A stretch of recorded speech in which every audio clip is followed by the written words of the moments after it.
Oke, Assalamualaikum warahmatullahi wabarakatuh. Perkenalkan di sini saya Dwi Melani Mardianti, saya dari kelas Ilmu Komputer Pagi B di kampus Karawaci. Di sini saya akan menjelaskan tentang desain UI UX yang membahas tahapan desain thinking seperti empathize, define, ideate, prototype, dan test. Oke, kita masuk ke slide selanjutnya. Jadi sih saya akan pertama-tama akan menjelaskan pengantar design thinking. Apa sih itu design thinking? Jadi seperti yang saya jelaskan di presentasi, design thinking itu adalah pendekatan berpusat pada pengguna untuk memecahkan masalah secara kreatif.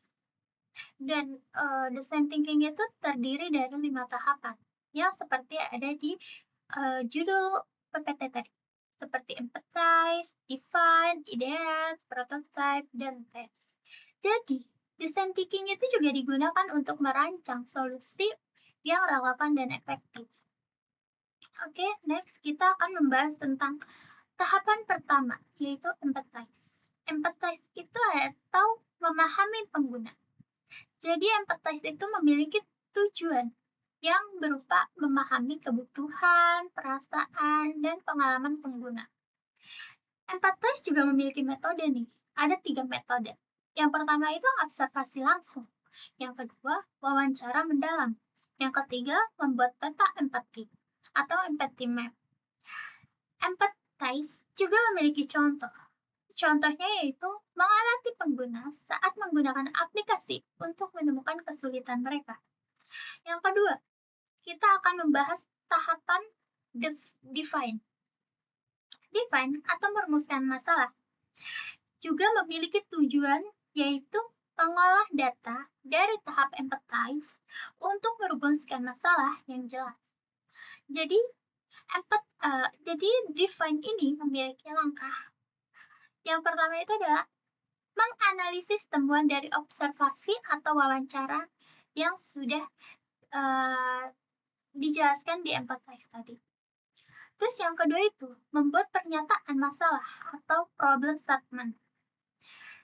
Define ini juga memiliki contoh. Misalnya, pengguna merasa kesulitan menemukan tombol checkout di aplikasi. Seperti itu. Oke, kita masuk tahapan yang ketiga, yaitu ide. Ide atau menghasilkan ide kreatif.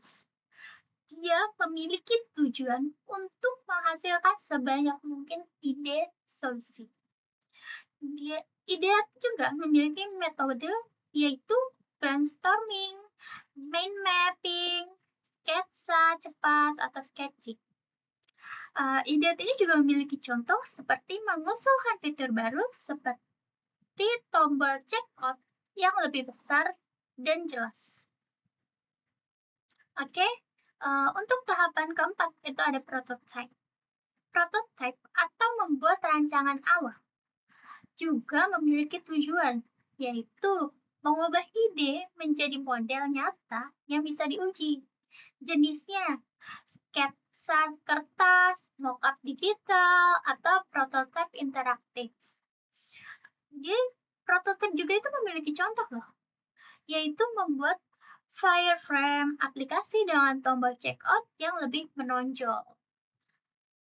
Oke, tahapan yang terakhir yaitu tes. Tes atau menguji dan mengevaluasi memiliki tujuan yaitu untuk menguji prototipe dengan pengguna untuk mendapatkan feedback dan memiliki langkah. Yang pertama itu adalah pengujian langsung dengan pengguna. Yang kedua, mengumpulkan masukan dan observasi. Dan yang ketiga itu adalah iterasi berdasarkan feedback. Tes ini juga memiliki contoh, misalnya pengguna mencoba prototipe dan memberikan saran untuk perbaikan. Dan yang terakhir kita akan membahas kesimpulannya nih. Mengapa sih design thinking itu penting? Karena design thinking itu membantu memahami kebutuhan pengguna secara mendalam dan mendorong solusi kreativitas dan inovatif. Dan juga Proses interaktif memastikan solusi yang efektif dan relevan. Segitu penjelasan dari saya. Assalamualaikum warahmatullahi wabarakatuh.